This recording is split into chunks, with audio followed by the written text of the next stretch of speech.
On the Talkback Show, on the radio, or whatever audiovisual device you choose to use. Welcome to the GBC podcast, where we talk about the Packers and our hometown of Green Bay.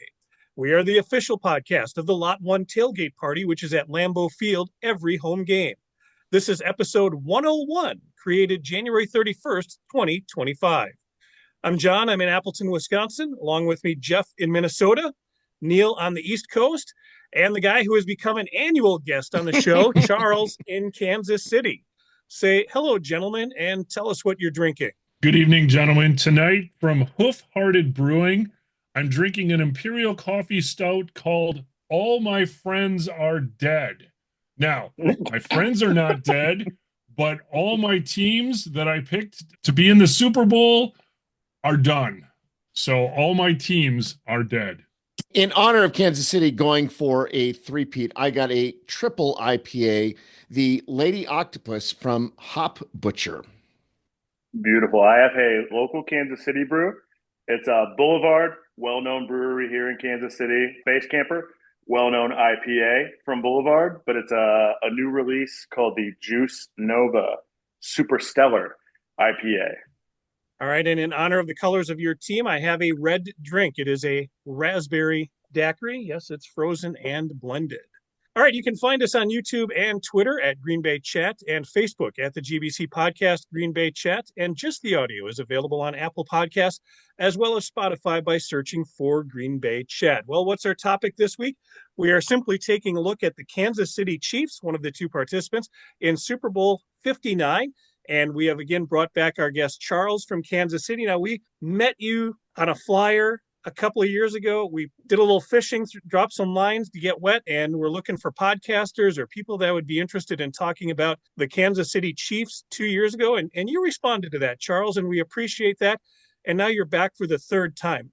Talk about where we were 2 years ago, or the first time you talked to us, and where you are today. I can dive a little bit deeper when we get to a couple of Neil's questions as to where we were when we first met.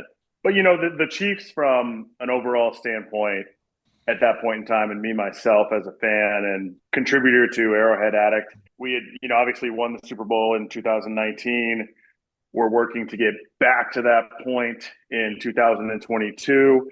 I don't think anybody in the city or anyone who covers the team or anyone who was even maybe less so people who were on the team, but I don't know if anybody ever thought that we would be in the spot that we're at right now, as far as going from, you know, a young up and coming franchise with a young up and coming quarterback to the D word, the dynasty word, and talking about 3 straight Super Bowls. I mean, you kind of had the idea that Patrick Mahomes would bring some sort of extended glory or consistent competitiveness to Kansas City, but you really didn't have the idea that we'd be looking at 3 straight Super Bowl championships, the potential of that when we first met. It's surreal, especially considering where the Chiefs came from. When you look at the Chiefs, you had a reputation for so many years as lovable losers, right? With their unfortunate playoff exit. You look at the no punt game, the Lynn Elliott game. You look at even Marcus Mariota throwing a touchdown pass to himself as recently as, 2018. It just seemed like there were so many things that would go against the franchise, and almost like we were not cursed to the extent of like the Chicago Cubs or the Boston Red Sox or teams like that, or even tongue in cheek. And I don't want to kick a team while they're down because I do love Josh Allen, but the Buffalo Bills, the curse almost seemed like it was to that extent to a point. But now one of the things that's flying around social media now is you either, you die a hero or you live long enough to see yourself become the villain. And I think the Chiefs are certainly there at this point. I think that's one of the things that we're feeling. And to defend Neil's concern is that not enough people are paying attention to the fact that the Green Bay Packers have twice three-peated as national champions. And I know some people are doing that Super Bowl era caveat to it. And that's, I think, one of the things that we want to make sure. Are you accepting of the full NFL history in this concept of this pending three-peat? And what's the feel in Kansas City? Are they seeing that the same way, or are they looking at this now? This is just Super Bowl three-peat. I don't think that no disrespect to you guys or your Packers. I don't think we're thinking about that. I think that we're thinking about, holy shit, we're about to potentially win 3 straight Super Bowls in a row, and we never thought that we'd be here. I'll tell you guys a story. When we lost to the Patriots in the 2000 I guess technically the 2018 AFC Championship, the D Ford game. I had season tickets at the time, and I had my dad, my brother, and my best friend at the game with me. And that play where D Ford was offsides, Tom Brady throws a pick. I believe it was Chiefs legend Daniel Sorensen who picked the ball. We're going crazy, like, oh my God, we're going to the Super Bowl. I can't believe this. And then my best friend is sitting in his seat. I turn around to give him a hug, and he just points at the field. And I said, what's going on? He's like, there's a flag. Like, is it on us? He said, yes. Oh no. I collapse in my seat. I think to myself, we may never have this opportunity again. We may never have the opportunity to host the AFC Championship again. We may never have the opportunity to go to the Super Bowl again. And here we are, 5 out of 6 seasons going to the Super Bowl, a chance to win it in 4 out of the last 6, 3 in a row. It's surreal. And I think that's kind of not necessarily the hysteria, but the emotional state that the city is in is just, hey, like, we're lucky to be here. We're not cognizant or aware of what's happened in the past. It's kind of all about the moment. I'm lucky enough. We have an office space down in Crown Center in Kansas City, right across from Union Station, right in the heart of downtown. And you walk around there, everything's lit up red. The fountains are red. Just like, it's all about the right now and the moment and what the Chiefs have the chance to do. And I don't think we're really trying to compare ourselves to anybody else. It's just like, let's try to make some history and go for it here and keep stacking up Lombardi trophies. And I know you're able to see social media, and it's got to be evident to you guys in Kansas City that the rest of the country has Chiefs fatigue, right? I mean, Yes. there's a lot of people who just didn't want to see Kansas City in this. But are you feeling the same thing? Are people in Kansas City feeling the same thing? Or are you like in this isolated bubble right now that you just are able to enjoy life and say this is all really good right now because it can always be fleeting? I think it depends on who you ask. I mean, there are a ton of people who are fighting back against the narratives that are out there right now. They like, you have your group of Chiefs fans who are constantly digging up officiating and penalty statistics and saying like, no, this isn't the case. Like, we don't get help from the refs, blah, blah, blah. But myself, I've kind of abstained from social media for the last 2 weeks, especially like post divisional round. It's not worth flinging mud around to me to try to defend what this team is doing, because at the end of the day, it's special regardless. Like, the Chiefs, of course, probably get some calls that other teams might not. I think that's probably just inherently part of the territory. You look back, it's funny how much Patriots amnesia there is. There's an equal amount of Chiefs fatigue or Chiefs derangement syndrome or whatever you want to call it, and Patriots amnesia plaguing the internet right now, because people forget that Tom Brady got every single call. And in that AFC Championship game that I just mentioned, it, there was a play late in that game where Chris Jones is rushing Tom Brady. Brady throws an incompletion. Chris Jones's hand barely hits Tom Brady on the shoulder, and it's roughing the passer. If we want to root these arguments in reality, then we have to look back at what teams that have been in that ilk before, what kind of calls they've gotten. And it's no different than what Tom Brady and the Patriots got. I don't know, post Brady rule after, he tore his ACL and the quarterback protection rules changed and all that. You can't really compare this era of the NFL to like the early 90s and prior, because you look at those old NFL films, highlight tapes, and it's like they're glorifying things that are egregious personal foul calls now, whether it's quarterback or receiver or running back. Like, somebody getting their head knocked off was like, oh, look at that play. What a great play by the defender. The rules have shifted to favor the offense tremendously. And, it just so happens that the Chiefs offense traditionally and the Chiefs quarterback traditionally have been, ones that tend to win them games, even though they've kind of shifted from an offensive juggernaut to more of a balanced, almost leaning more towards defensive favorite team at this point. I think those arguments and the people that are saying that are just simply tired of the Chiefs winning. And I get it. Like, I'm not a LeBron James fan. So when LeBron James was on the Heat, I hated that. I hated that the Heat were in the finals every year. I couldn't stand it. And I completely understand that. But as a fan of the Chiefs, if I were a fan of LeBron James and the Heat, I would have been eating it up then. I'm eating it up now, and I think all of Kansas City is doing the same. And it's whatever. I mean, people I can feel like people that's can one of hate the all they things. want, but I feel like that's one of the things I never understood, because we grow up sports fans and we grow up hearing all the legends of how great players were baseball, football wise growing up, even as recent as the 1972 Dolphins having an undefeated season and feeling like that would never happen again. And then when New England has the chance to do it, literally everybody's rooting against them to do it. Like, you don't want to see it now. And I guess I don't understand that. Neil, as an example, like, we did go to the 2008 Packers Lions game to see Detroit go 0-16 on the season. That was a historical moment because that was insane as well. And we embraced it, but it was more of a novelty. But now we have a chance to really embrace. We've talked about our Packers who did these three-peats historically for national championships. Now we're seeing it in real time. Why are more people rooting against this than rooting for it? Well, I mean, I think there is a component that Charles mentioned, that LeBron James is a different beast. There was not Patrick Mahomes saying, I'm taking my talent to San Francisco or wherever you want to go.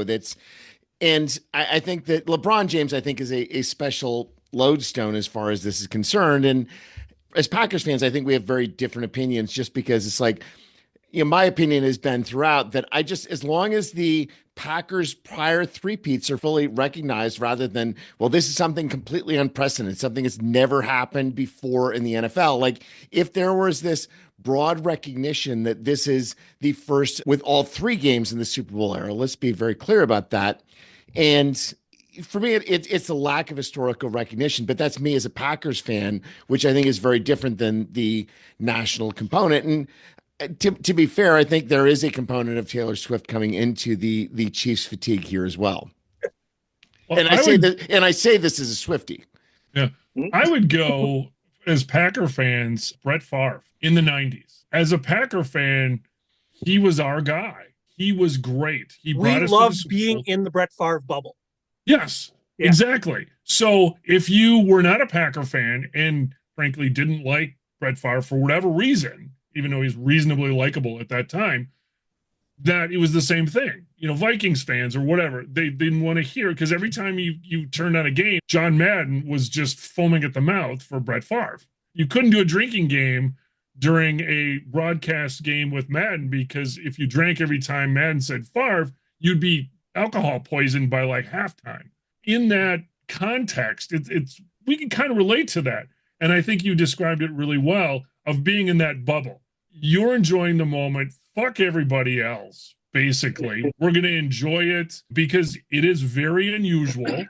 And regardless of the components that got you there, whether it was excellent play, the ball bounced the right way, a doink, a fumble, a call, what have you, to string this together for 3 years in a row, to get to the Super Bowl the third time in a row. And so often over the course of the last 6 years, with Mahomes being that component of success for you, that's great how you described it. Well, Jeff, I think following up on this, there was Madden with Favre, and I think that for a lot of fans, it's Collinsworth and Mahomes that is that exact analogy, that people are just sort of tired of Chris Collinsworth, who I love, by the way, for reasons we can talk about later, but about Chris Collinsworth just going absolutely nuts about Patrick Mahomes, and what people are not fans of the team thinking to be entirely over the top, even though I would argue it is entirely merited. If Troy Aikman from the divisional round is America's hero for calling out the officiating, then I guess you could say, Neil, that Chris Collinsworth is America's anti-hero. Oh my! Oh, I see what you did there. Wow, I see what you did there. Well, feel like you did some prep work, Neil. You've got me in a Swiftie state of mind, Neil. Well done, sir. Well done. Speaking of prep work, Charles. So again, going back to where you were 2 years ago, it was that third appearance in 4 years. Now we're at 5 out of 6, right? And we know Andy Reid. We know Patrick Mahomes. We know Travis Kelce. These guys are no-brainer Hall of Famers. But who else has been a part of this Kansas City team over the last 8 to 10 years, or whatever time frame you want to put on this, that has to be included in that Hall of Fame conversation? This question got me thinking very hard because you think about who the Chiefs have and how the Chiefs have built their roster and who they've let go, more importantly. Because you see guys from the first Super Bowl run like Tyrann Mathieu, Tyreek Hill, guys like that, who, if they were still around in Kansas City, you would almost have to put them in that conversation. But Brett Veach has been willing to walk away from those expensive contracts to continue to roster build and fill spots that have been, of need and build depth. And I think that's why we're here. But if you look at the team right now, who's still on the roster, who's been added to the roster since the first Super Bowl, which it's kind of been recycled a little bit, especially from a defensive standpoint. But I think that, to me, there are three names that you could say would be Pro Football Hall of Famers. There are some that are all-time greats. Like, you look at a guy like Harrison Butker and his career field goal percentage and the clutch kicks he's made in the playoffs year after year after year. Maybe he's there, but you have to consider the fact there's only 4 place kickers ever in the Hall of Fame. So that's tough. In the history of football, there's 4 place kickers. So I can't really put him there. I do think that with what he's done this postseason, and it's just been a strict necessity, and what he did before he got to Kansas City, I think that Joe Thuney is, without question, a Hall of Famer. I mean, that's a guy we're going to be talking about. If the Chiefs win this year, that's 5 Super Bowls, 2 with Tom Brady, 3 with Patrick Mahomes, protecting arguably the 2 best quarterbacks of all time, and has been the best offensive lineman on the Chiefs since he got here. And this year has kicked out to left tackle, the toughest position on the offensive line to play in pro football, and gone up against guys like Greg Rousseau, Daniil Hunter, Will Anderson. Even though in that Texans game he did get exposed a little bit as far as his athleticism and his length goes, he still held up. Mahomes got beat up a bit, but against Buffalo, he was fantastic. If he can put up a good showing against Philadelphia and continues his career trajectory, Joe Thuney is in the Hall of Fame. And I think that I've said this to my friends, in my group chat and to the Arrowhead Addict Slack chat. When Joe Thuney gets inducted into Canton, they're going to talk about this season. How a guard kicked out to play left tackle because of how the Chiefs performed at that position all year long and made the difference to push that offense over the top and be able to win another championship if we end up winning the championship, right? The second, I think, that is almost a no-brainer is Steve Spagnuolo. We're going coaching staff, a little bit of a curveball. Yeah. It'd be tough to argue that any defensive coordinator in the history of the league as accomplished as Spags at this point. I mean, what he did with New York, what he's done in Kansas City. People forget that the 2019 team, that defense was atrocious. Bob Sutton, God bless him. I'm sure he's a great guy, but Bob Sutton's defenses were a massive weakness for Kansas City. We bring in Steve Spagnuolo, and all of a sudden, it's just gradually better every single year. Credit some of that to how they've drafted. Credit a lot of that to how Spags calls games, and especially big games. You look at the game last week against Buffalo, you compare that to the regular season game against Buffalo. And I think this is overall an Andy Reid kind of theory, but there were multiple times in the game last week where you saw guys like Leo Chenal and Brian Cook and guys like that spying Josh Allen, just like right there at the line, making sure Josh Allen didn't get away. How'd Buffalo win the game in the regular season? A Josh Allen 30-yard 4th and 2 scramble to go up 30-20, right? Spags just knows how to game plan these guys in big games, and he knows how to bring pressure.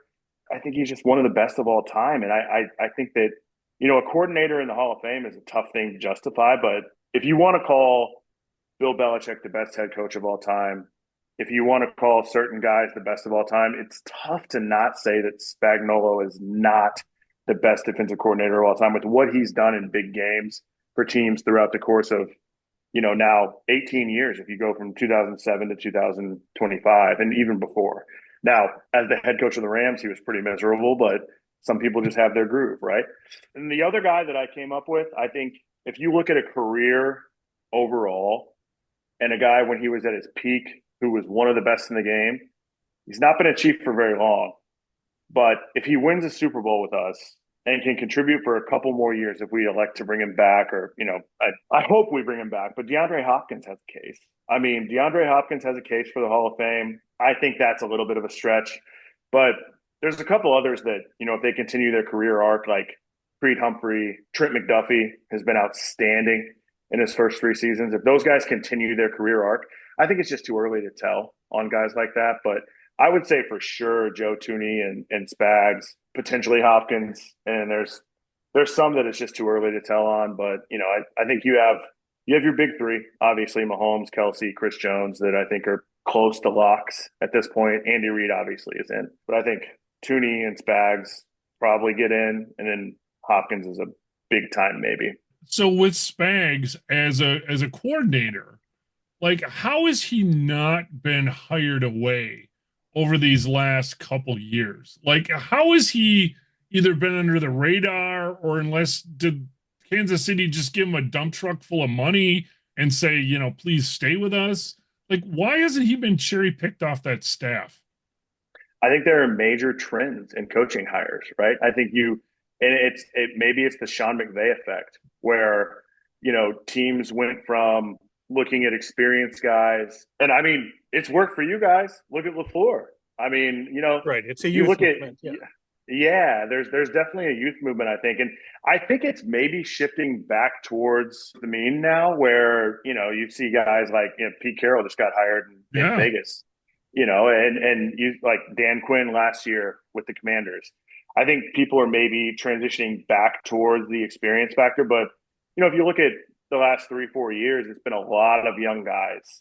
Ben Johnson this year, Aaron Glenn this year.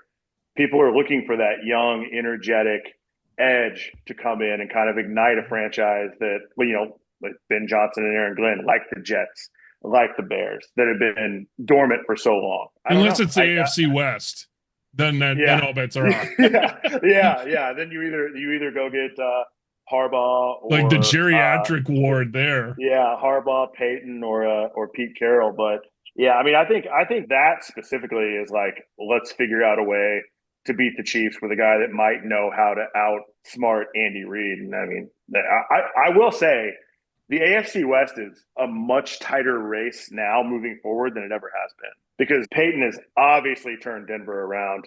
Harbaugh's not going to go anywhere. I mean, I don't know what they do moving forward. Obviously, Herbert is extremely talented, and I think Herbert's a great quarterback, but man, they don't seem to be able to get it done in the playoffs, and I don't know what that is. I thought it was the Brandon Staley effect, but did the same thing this year.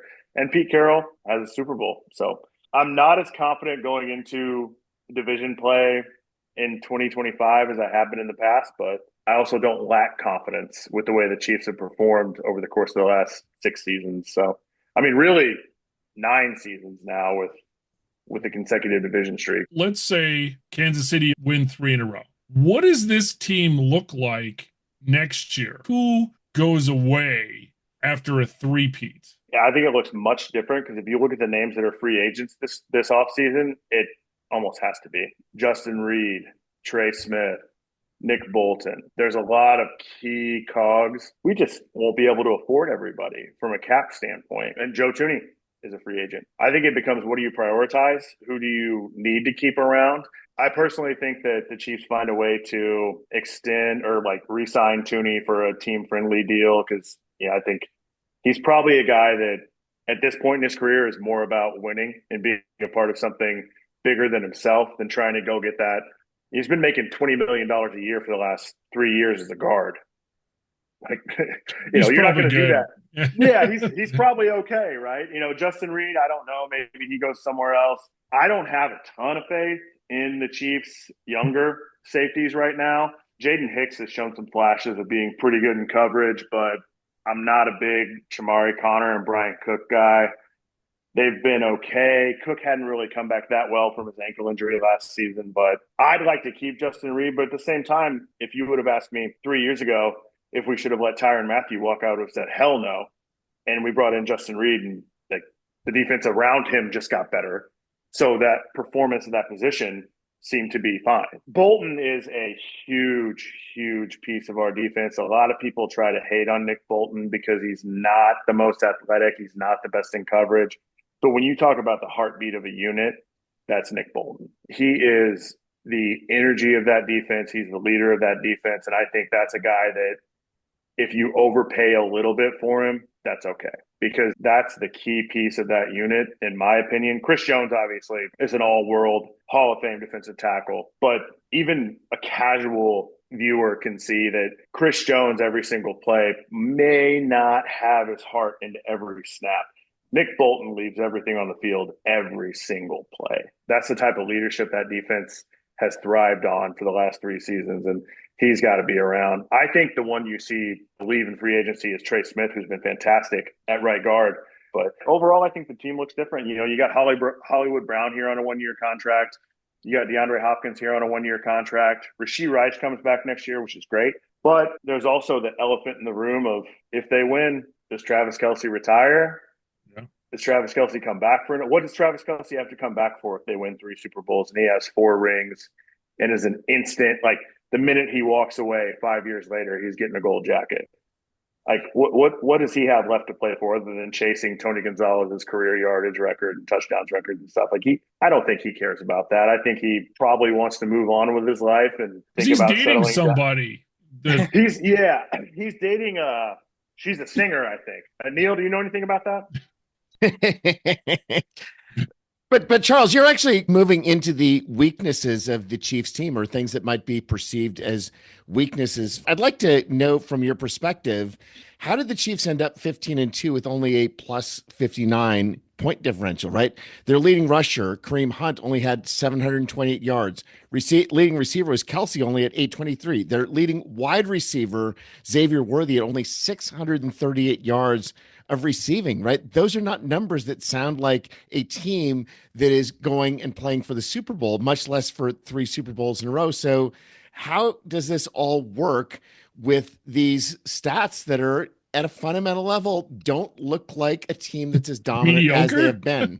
I didn't say that, but they're not as dominant as you would expect. To your point, you look at even the keystone of the franchise and Patrick Mahomes, you know, like, you wouldn't even mention him in the top 5 quarterbacks statistically this year, right? You know, you had Josh Allen, Lamar Jackson, Joe Burrow, Jared Goff, Baker Mayfield had better stats than Patrick Mahomes this year. I think it comes down to 2 words, 2 concepts. I think it comes down to balance and experience. And the most astute way that I felt the 2024 Chiefs were summarized was Teddy Bruschi on NFL Live after the divisional game against the Texans, when he was talking about, you know, Will Anderson saying like, "Oh, we knew it was going to be us against the refs," and Raheem Morris made similar comments. He talked about how the Texans weren't ready to win a game like that. And what he said about the Chiefs, I thought, was the most telling thing that anybody could have said about the team all year long. He said, "The Chiefs know how to win the game that they're in, not the game they were expecting." And I think that's a preparation thing. I think that's an Andy Reid thing. I think that's a Patrick Mahomes thing, a Steve Spagnuolo thing. You go all the way down to the position coaches. You go to special teams coordinator Dave Tobe. You go to offensive line coach Andy Heck. You go to Nagy. You go to Joel Blemeyer, who was the pass game coordinator. You go to all these guys who have been there and done that and know situations. Travis Kelce has said every film session they have as a team when they start, they go through the most exotic situational film study that they possibly can. They're prepared for every single situation. Leo Chanel said after the Denver game, when they blocked the field goal to win it in Kansas City, they knew that the guard in Denver's field goal formation was heavy on his heels in his stance. They knew to attack that guy. They just know every weakness of every team. And they just know how to survive. You don't make it through 3 straight playoff runs with 3 games one year, 4 games the next. And then now, if they make it through Philadelphia, 3 games the year after that. You look at the last 4 seasons, we played almost an entire regular season extra from other teams who don't make the playoff. They're just prepared. They know how to survive in advance. And it doesn't have to be flashy. It doesn't have to be like Detroit and Buffalo were this year, where you're blowing teams out and putting everything on film for everybody to see. You get conservative when you need to, you get aggressive when you need to, and you move on. And I think that's the mindset they've had. And I don't think you see that 2 Sundays from now. But I think you've seen it this regular season, and somehow, some way, they went 15-2. I would have anticipated more of like a 12-5 type year, but man, it was kind of a crazy run this year. Charles, we've talked about players, significant players throughout this run. This is actually Neil's question. I'm going to steal it from you, Neil. In the last 5 or 6 years, what is a significant game?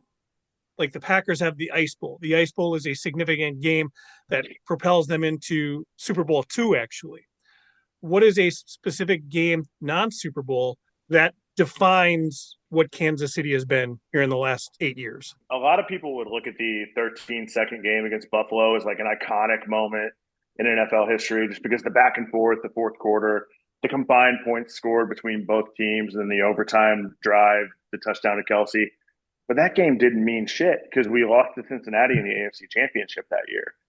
I think the two biggest games that I can think of, and one is because I was trying to parallel you guys with the Ice Bowl, but I think the biggest one was the following season, the 2022 AFC Championship, when they got their revenge on Cincinnati, got back on top, went on to beat the Eagles in the Super Bowl with a team that may not have been the best, but that got them back on their roll. People thought there was a changing of the guard after Cincinnati beat Kansas City in 2021. Like Joe Burrow's next up. The Bengals are stacked. Jamar Chase is incredible. T. Higgins is incredible. And they were and are, but that hasn't rang true that the Bengals are the team to beat. The Chiefs took that back. And I think that whole year was a revenge tour. And more to come on that, Neil, when we talk about your next question, or maybe one of your questions. But I think that game, to me, defines who this team has been over the course of the last 3 seasons, because people doubted them, people disrespected them, people now dislike them, but they still came back and proved that they are here to stay. They are the most dominant team in the NFL right now, and they're not going anywhere. They're going to compete with everybody. And if their best is good enough to win, they're going to give it every single time.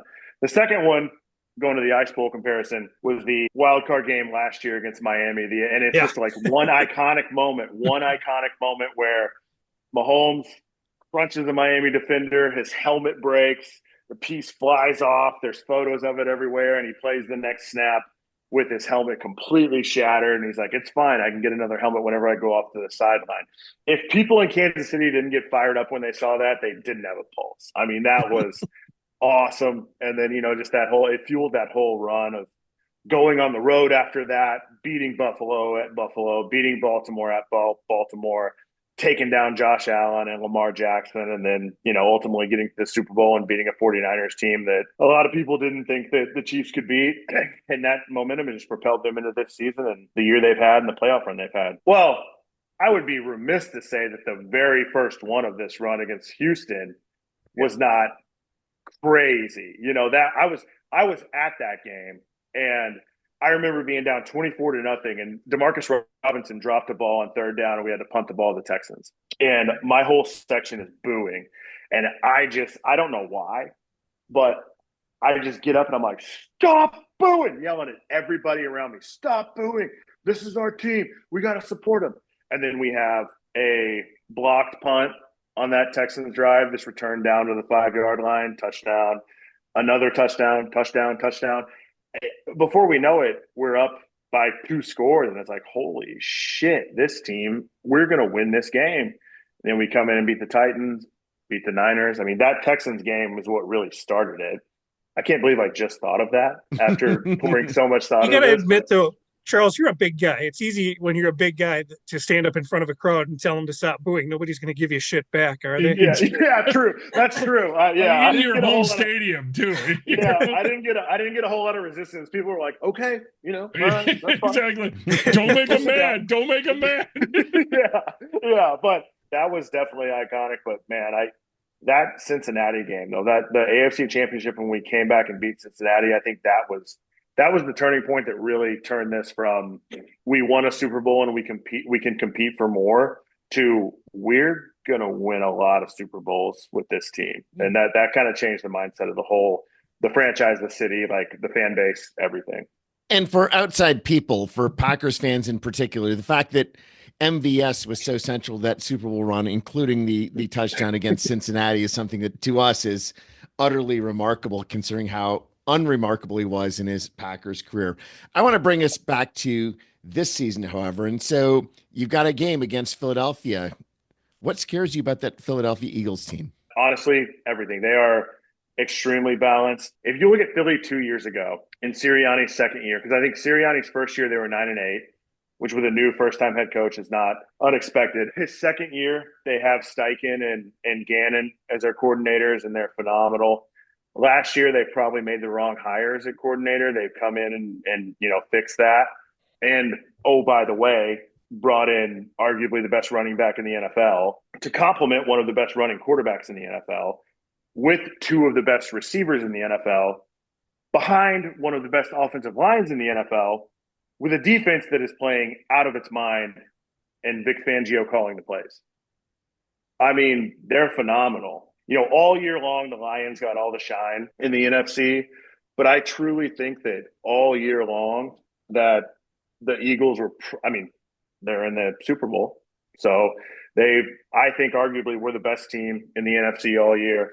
Saquon is a huge difference maker. You saw it in the first play against the Commanders. But the one thing that I'm not afraid of is Jalen Hurts, because I think that he does limit them a little bit. I say that, but he played a hell of a game in Super Bowl 57. I think it's going to be about as even of a game as you can get. But they are so balanced. They are so deadly at so many positions. I mean, A.J. Brown can kill you. Devontae Smith can kill you. Dallas Goedert can kill you. Saquon can certainly kill you. If they get as many third and fourth and short opportunities as Buffalo got against us, we're not getting those types of calls. You know what I'm saying? Against the Eagles, because it's not even going to be in question. So, yeah. And their defense, those young corners, Quinyon Mitchell and don't even say it. Yeah. Don't even say it. CJ. We'll just leave it at that. Or CDJ. Yeah. Cooper DeJean is somebody that so many Packers fans wanted us to pick this year. As well as Quinyon Mitchell. Yes. Yeah. All right, Charles, we gave you a homework assignment because Neil wanted to make sure that you truly embrace this concept of a three-peat, that there is historical precedent to it. We asked you to go ahead and look back at the Packers three-peats. There were two of them, one in the late 20s, early 30s, the other in the 60s. Pick your favorite players from those two three-peat eras. I am so ready, and I have some astute observations from these roster assessments that I've done. So, obviously, first and foremost, from Packers three-peat number one, which I now know was from 1929 to 1931, Curly Lambeau has to be number one. The stadium namesake, one of the most historic names in the history of football. And also you have to respect anybody who is a player and a coach on the team. That has to be my top one from three-peat number one. He is also a graduate of the same high school that the three of us went to. Really? Yeah. Is it called Lambeau High School now? It probably should be, right?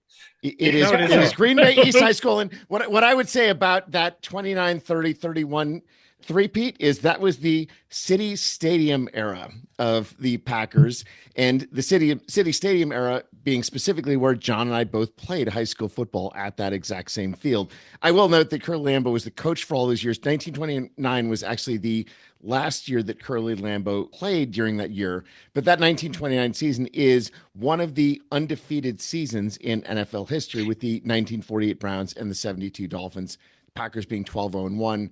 Ties didn't count in that time frame, which was kind of funny. But Curly Lambeau is a difficult person to argue against. Any other players from that era that just sort of jumped out at you? 5 more. One name and body type that I loved from this era was a gentleman named Jug Earp, who was a 6 foot tall, 236 pound center, which I believe is the exact same height and weight as Jason Kelsey. Whitey Wooden, who was a 5 foot 10 inch, 208 pound guard, reminded me a lot of someone that I might have played high school football with in Southern Missouri, Class 4. An all-time football name, Boob Darling. What a name. And then 2 more that weren't part of all 3 teams. I know that was kind of the caveat in the question, but how can you leave out Waldo Don Carlos and Mule Wilson? I mean, You really names like dug that. deep for those. I had to grab a book here. I'm just looking at Whitey Wooden right now. Shit, he played 86 games in Green Bay. Yeah, I did do my homework, and I'm definitely prepared for the second three-peat too. Obviously, the first three-peat was huge, and there are three Hall of Famers in addition to Curly Lambeau: Johnny Blood, Cal Hubbard, and Mike Mikulski. And I think what I like about that is that two of those guys were known as two-way linemen. And, how can you not love the linemen who are the legends of the era?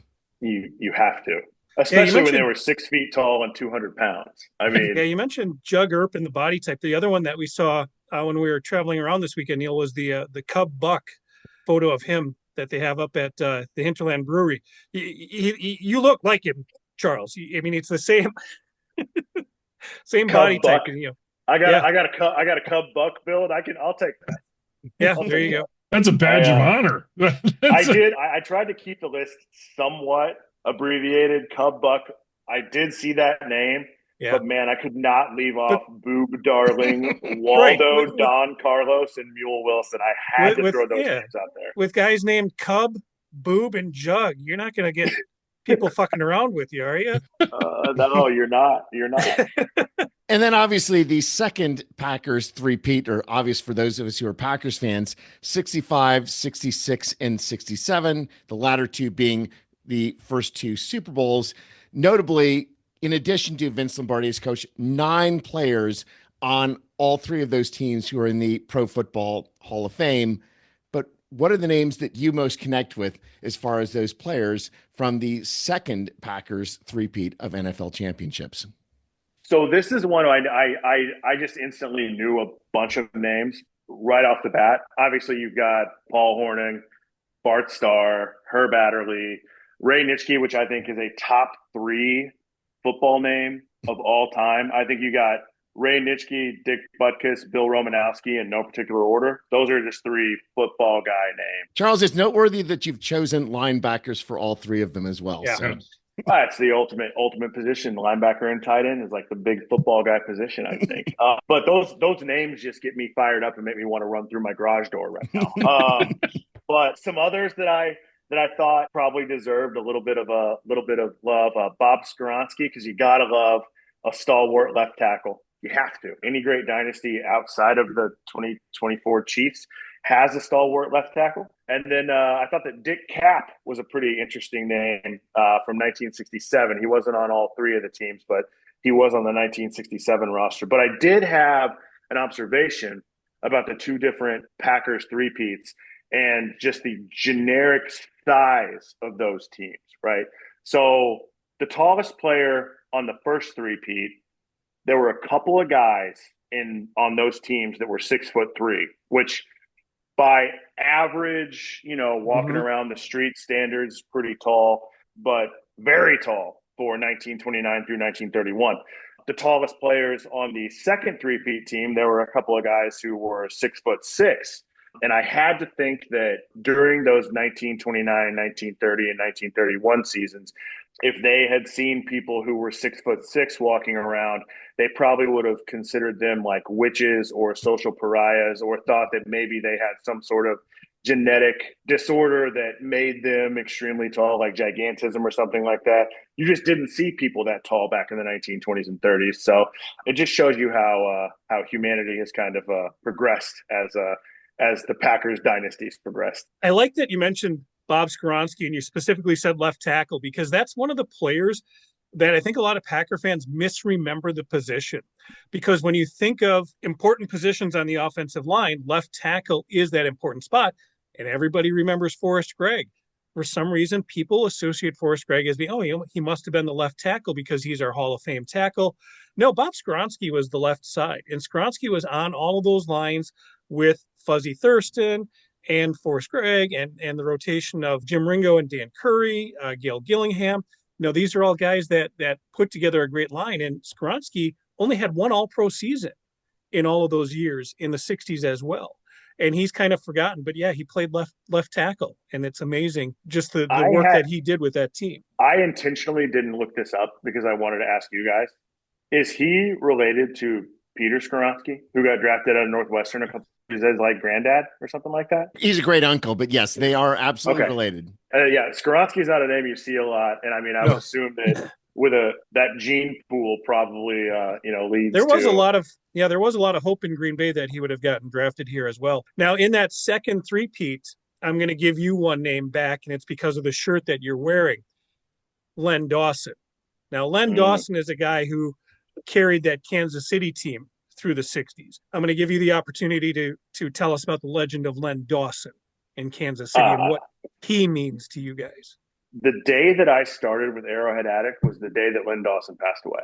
And my first blog that I ever wrote, it was a Friday night, and the editor sent us a message in Slack. It was like, anybody want to riff on the life of Lynn Dawson? And I was the new guy. I was like, yeah, I got it. It was 2022 season. So the first Super Bowl year of this potential three-peat. I was like, yeah, I got it. So, you look at Lynn Dawson and what he's meant to Kansas City. Before Patrick Mahomes, he's the only franchise quarterback the Chiefs have ever had.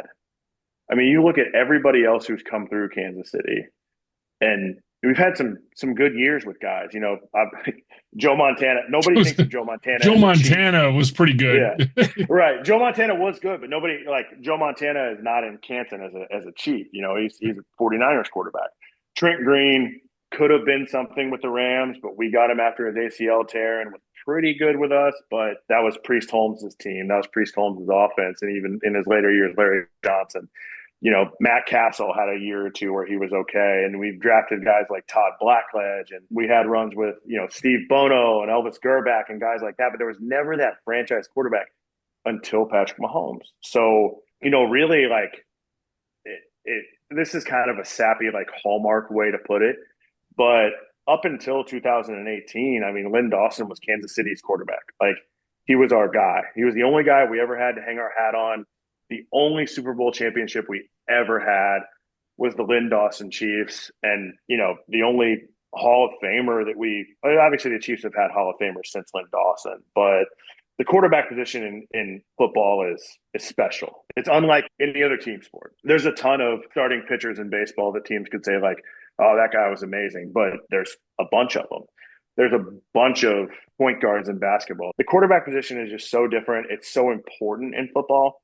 And Lynn Dawson meant that to Kansas City. And even, after he played football, his career in media and just his presence in the city as a personality was massive. I mean, it was George Brett and Lynn Dawson in Kansas City were the sports icon. And he was somebody whose legacy we kind of hung our hat on as a city. And not only as a quarterback, though, but the guy had swagger.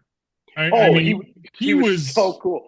Almost too much, because obviously he had, Lenny had some issues, and there were some things that happened eventually down the line where, he got, I don't want to say that the franchise distanced themselves a little bit from him after a while, just because, he had some issues with certain things later on in life. And there were some situations where maybe he didn't represent himself in the team as well as he could have. But now no one would talk about that now when they talk about his legacy at all. It was just kind of situational, remembering the good stuff. times and the because there were a lot of them. And I mean, I showed you guys this before, but when we started talking about the first couple Packers dynasties and thinking about, the first Chiefs Super Bowl, I got this shirt in 2018, which is a play on the iconic Lynn Dawson cigarette in the locker room at halftime. A folding chair. On a folding chair, drinking a Fanta, which I don't think that Patrick Mahomes drinks Fanta at halftime, but the Patty the Cool shirt I thought was fitting for tonight. But yeah, I mean, Lynn Dawson was everything to Kansas City football for a long time. If you think about the two icons of Kansas City football before this run, it's Lynn Dawson and Derek Thomas, and they're both held in the same high regard. You can't say enough about what he meant to us prior to this era. His legacy will live on forever in Kansas City. All right, Charles, I'm going to go to the difficult questions. You've obviously got a super fan in Taylor Swift. And so the important question is, what is your favorite Taylor Swift song? And I'm going to go to two different eras, through 1989 and post 1989. Okay, so the first one was obvious for me. This is from the 1989 album. And it's a song that since it came out, it's been magnetic for me. I've kind of been drawn to it. I used to listen to it after the gym in the mornings, heading home from the gym, because I was like, man, this is going to keep me in a good mood. It's going to keep my momentum rolling. And now it's actually a song that every time we're as a as a dad of a toddler and a 2-month old, every time we're done with bath time, we sing this song when we're getting out of the bath. Shake It Off, all time classic. Love it. Could sing it for you front to back if we had time. John said we're at an hour. Hey, I guess we're out of time. I'm gonna keep it abridged, but Shake It Off is one of my all time favorite songs. Period. It's in my top 25 all time of all songs, all genres. Period. So I love Shake It Off. Post 1989, I had to do a little bit of digging because Neil, I'm not quite as big of a Swiftie as you. But I found one that I thought, one, I loved the song. Two, I wanted to kind of hit some lyrics that I thought were more applicable to this Chiefs run and kind of the renaissance post losing to Cincinnati in 2021. So vigilante shit was my pick for that. And the lyrics of that really speak to, I think, the Chiefs mindset coming out of losing that AFC championship at Arrowhead to Joe Burrow and the Bengals. Because in that song, she says, I don't start shit, but I can tell you how it ends. Don't get sad, get even. So on the weekends, I don't dress for friends. Lately, I've been dressing for revenge. So I think that song really kind of embodies what the Chiefs have been about since 2021. And it's an absolute banger too. So excellent. I gotta go with vigilante shit for my post 1989. All right, Neil, thanks for asking the important question there. Yeah. Well done, Charles. Holy cows. You just listen, if there was one that if there were two things I wanted to nail in this podcast, it was my Taylor Swift questions and making sure that I got the name Boob Darling out of my mouth while we were talking. You did well on both counts. All right. With that said, let's harken back 1 year. And looking at Super Bowl 58, we asked you on the spot to make a prediction. And you off the cuff said, oh, I don't know. It's going to be some goofy off-the-wall score like 25-22. Kansas City's going to win. And you nailed it. Balls on. Balls on. That's one of those things where it just happened. I've been thinking about right? that. I don't know that I have it on the head this year, but you are on the spot now. I mean, the last 3 Super Bowls have been 3-point games, right? But now you're on the spot. Chiefs are favored by 1.5. Charles, what's your prediction and your final thought on Super Bowl 59? Picking a 3-point game would be the easy way out. I have this feeling in my bones that after won by, was it 9-point game against the Texans, 3-point game against Buffalo, I think that the momentum and the confidence and the way the team is playing right now, I truly think the Chiefs are playing their best football right now. And I think as much as there might be a little bit of, like, there's familiarity with both of these teams because they have so many players that were there in Super Bowl 57. God, I'm one of the most superstitious people on the planet. And I hate to say this because I don't want to be the reason that it goes the opposite way. But I think we're looking at like a 31-17 Chiefs win in the Super Bowl. Neil, Jeff, what do you got? Charles, I've been playing this through. Do I foresee a Chiefs victory? Is Saquon going to run for 290 yards? Super Bowl, some kind of crazy Super Bowl record here. But what it comes down to is experience. The Chiefs are sort of ambassadors. And for all intents and purposes, at least from my perspective, they're good winners. I would like to see a three-peat in the Super Bowl era. So the Chiefs they come through. I think it's going to be a close game regardless. I don't really see a blowout because neither one of these teams offensively, if they put their mind to it, can be stopped. I think it's probably going to be upper 20s, low 30s. I think the Chiefs will figure out a way to endure to get the three-peat, and then I think this curtain kind of closes. Like you said, maybe Andy Reid steps away, other key players go to free agency or whatever. But I think this is sort of their swan song. And maybe realizing it or not, the players might be playing for this kind of piece of history, and they don't, based on the character of the team. And again, they're good winners, that they don't want to see that slip away, and will do everything in their power to make sure that they are able to beat Philly. I'm taking a fairly similar track on this, in that I think that the Eagles are the better team. They're better on offense. They're better on defense. I certainly am of the opinion that the better quarterback tends to be the player who wins in the playoffs. And I think that Patrick Mahomes is clearly the better quarterback. But I look back to the third year of the 60s era threepeat, the 1967 Packers. They were only 9-4-1 in that year, and they just knew how to turn it on when the playoffs came around. Obviously, the Ice Bowl prior to that, beating the Rams, beating the Raiders in Super Bowl II, but they knew how to turn it on when the game matters. The Chiefs have a plus 59 point differential on the year. Pythagorean wins wise, there is no way they should be 15-2. They should be, maybe a 10-7, possibly 11-16, but they know how to win. And that's not a popular opinion on people who focus on statistics. But the fact is, the human factor matters in football. Human factor matters in football more than it does in any other sport. And you can't just crunch statistics and look at what is the better team. I think the Eagles are the better team, but I think the Kansas City Chiefs are the team that knows how to win. I think they're going to get that one more win because they want to get that three-peat. They know that they are on the brink of history. And I think the Chiefs are going to do that because of their sense of where they want to be as a team. They're a team that has that history. They know what they're going to do, and they're going to be the victors in the Super Bowl, despite all the numbers saying it should be the other team. So I'm going to first brag and point out that between the three of us, when we made our preseason predictions, I'm the only one who put Kansas City in the Super Bowl this year, albeit it was against Green Bay. So yes, I like Kansas City in the Super Bowl here, along with the same thing that Neil kind of just said as well. This is a team that, through experience, they know how to win. I see it as a barn burner kind of game, similar to the AFC Championship game with Buffalo. So I'm even going to throw a score on this. I'll say Chiefs win 31-28. They cover the spread, come away with the win, and you guys are going to have a great time in Kansas City again as well, Charles. So we appreciate that you joined us. The last couple of years of getting to know you has been great. We really look forward to one of these days getting to meet you in person, either at a game in Kansas City or a game in Green Bay. But until then, this will have to suffice. So thank you for being a great guest on the GBC podcast again.